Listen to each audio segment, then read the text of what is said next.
बहुत ज़्यादा pessimism, negativity और मिसकंसेप्शन चल रहे हैं रिगार्डिंग गेट एग्जाम कि सर जी आईआईटीज में प्लेसमेंट नहीं रहे, पीएसयू रिक्रूट नहीं कर रही है, सारी पीएसयू प्राइवेटाइज हो जाएगी, कंपटीशन इतना ज़्यादा है कि सिलेक्शन परसेंटेज बहुत कम हो चुका है और साल में एक ही बार ये एग्जाम आती है।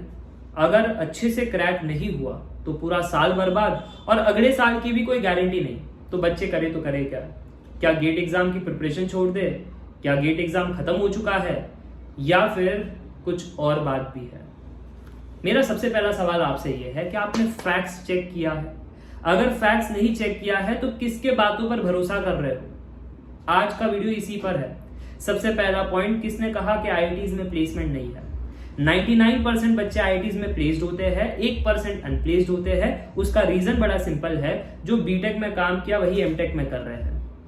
रट्टा मार के एग्जाम पास करना, कंसेप्ट क्लियरेंस है नहीं, प्रोजेक्ट भी कॉपी किया है, प्रोजेक्ट में भी दम नहीं है। तो जब कंपनीज रिक्रूट करने आती है तो वो दो ही चीज तो चेक करती है, कंसेप्ट एंड प्रोजेक्ट। अगर उसमें दम है नहीं तो प्लेसमेंट कैसे मिलेगी?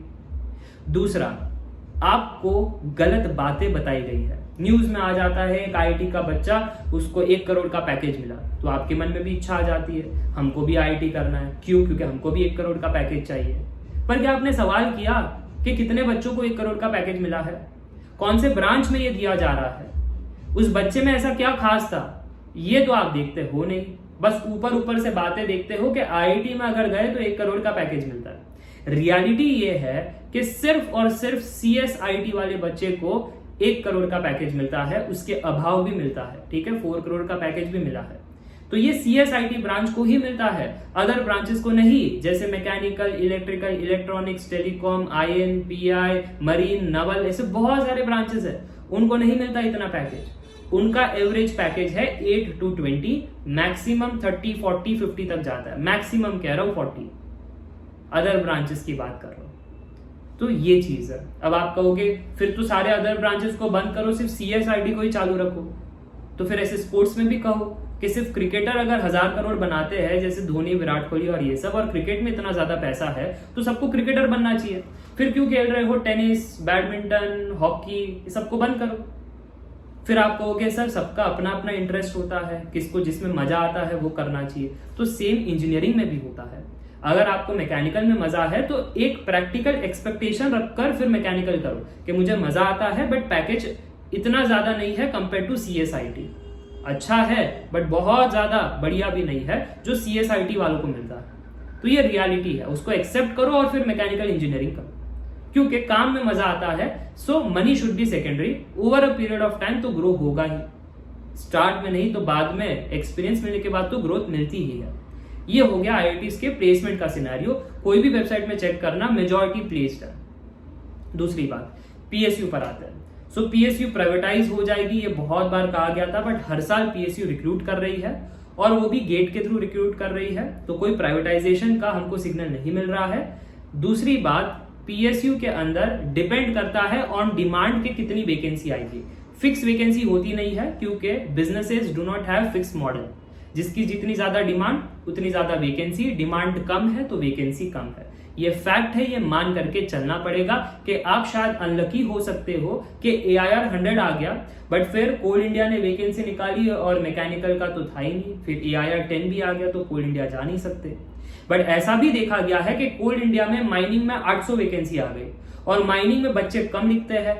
जो जस्ट पास भी थे माइनिंग में, गेट एग्जाम में जस्ट पास किया, बढ़िया रैंक छोड़ो, अंडर 500 छोड़ो, जस्ट पास भी किया, उनको कोल इंडिया मिल गया। तो ये डिमांड सप्लाई है जो आपको समझना है। ठीक है, अब दूसरी बात रही कंपटीशन की, तो सीरियस कंपटीशन है कहाँ? गेट एग्जाम मेजॉरिटी लोग बैकअप से लिखते हैं कि अगर कॉलेज में प्लेसमेंट नहीं मिली तो बैकअप ये है, पेरेंट्स ने कहा इसलिए लिख रहे हैं, दोस्त लिख रहा है इसलिए लिख रहे हैं। बस एक बार गेट एग्जाम लिख करके देखना है ये है क्या। तो जो आप देखते हो आपके ब्रांच में, सीएस में या सिविल में 1 लाख बच्चों ने फॉर्म फिल किया, तो 1 लाख सीरियस कंपटीशन नहीं है। 50,000 तो ऐसी टाइम पास के लिए, और वो जो बाकी 50,000 है उसमें 50% को पता ही नहीं कि पढ़ाई कैसे करना है। बीटेक के तरह पढ़ाई करता है गेट के लिए, पूरा ऑपोजिट पढ़ाई है। बीटेक में रट्टा पट्टी चलती है, गेट में कंसेप्चुअल क्लियरेंस होना चाहिए, प्रैक्टिस होना चाहिए, 10 सब्जेक्ट को याद करना है, मेमोरी होना चाहिए। ट्रिक्स पता होने चाहिए, थॉट प्रोसेस पता होना चाहिए, ट्रैप्स पता होना चाहिए, एनालिसिस चाहिए, तो बहुत कुछ चाहिए, उनको पता ही नहीं होता।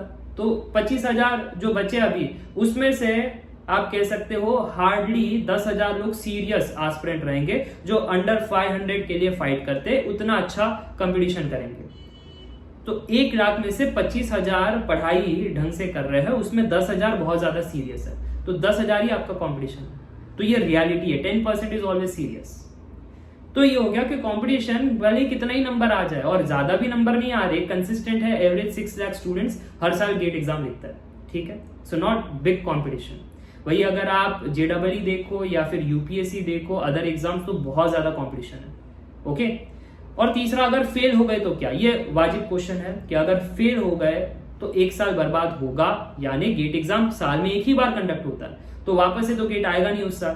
पर अदर PSU एग्जाम्स का यही सिलेबस होता है गेट का, HAL, HPCL, ISRO, ESE और ऐसे बहुत सारे अनगिनत एग्जाम्स है जिसमें आप पार्टिसिपेट कर सकते हो और अपने लिए एक अपॉर्चुनिटी ग्रैब कर सकते हो, ठीक है। एट द एंड आपको सरकारी जॉब चाहिए थी, इसमें मिल जाएगी, और उसमें रह करके फिर वापस से प्रिपेयर करो ना। अगर IIT का सपना है या कुछ सपना है तो कर सकते हो, किसने रोका है? एज लिमिट कहां पर है? MTech, PhD, रिसर्च के लिए कोई एज लिमिट नहीं है, पर PSUs के लिए एज लिमिट है, तो उसके लिए तो फाइट करो। गेट से नहीं मिल रहा है तो अदर एग्जाम से, SSC JEE एक ऑप्शन है, BRC एक ऑप्शन है, ठीक है। ऐसे बहुत सारे ऑप्शन है। मैंने 13 पॉपुलर एग्जाम्स फॉर इंजीनियर्स का एक वीडियो बनाया है, वो चेक कर लो। उसके अंदर आपको AIATC, DFCC, IL ऐसे बहुत सारे एग्जाम्स मिलेंगे जिसमें आप पार्टिसिपेट कर सकते हो। तो ये ओवरऑल कंक्लूजन है कि प्लेसमेंट्स है, कंपटीशन बहुत सीरियस, कंपटीशन बहुत कम है, लिखने वाले बच्चे बहुत दिखाई देंगे, सीरियस बहुत कम है। फेल हो गए तो अदर एग्जाम्स भी है, बट गेट का जो सिलेबस है, गेट की जो प्रिपरेशन है, दैट इज द की, वो ही मेन है, वो आपके लिए अदर गेटवे ओपन करेगा, ठीक है। ये समझो और ऑप्टिमिस्ट बन करके पढ़ाई करो, क्योंकि जो सीरियस है, जो अच्छे से कंसेप्ट क्लियर कर रहा है, उसकी मेहनत वाया नहीं जाएगी, ये लिख करके ले लो। और जिनके कंसेप्ट क्लियर नहीं है, बस डिस्ट्रैक्ट होते रहते हैं डेली बेसिस पर, कुछ न्यूज में आ गया, कुछ व्हाट्सएप आर्टिकल आ गया, कुछ यूट्यूब पर देख लिया और डिस्ट्रैक्ट हो गए, उनका कुछ नहीं होगा।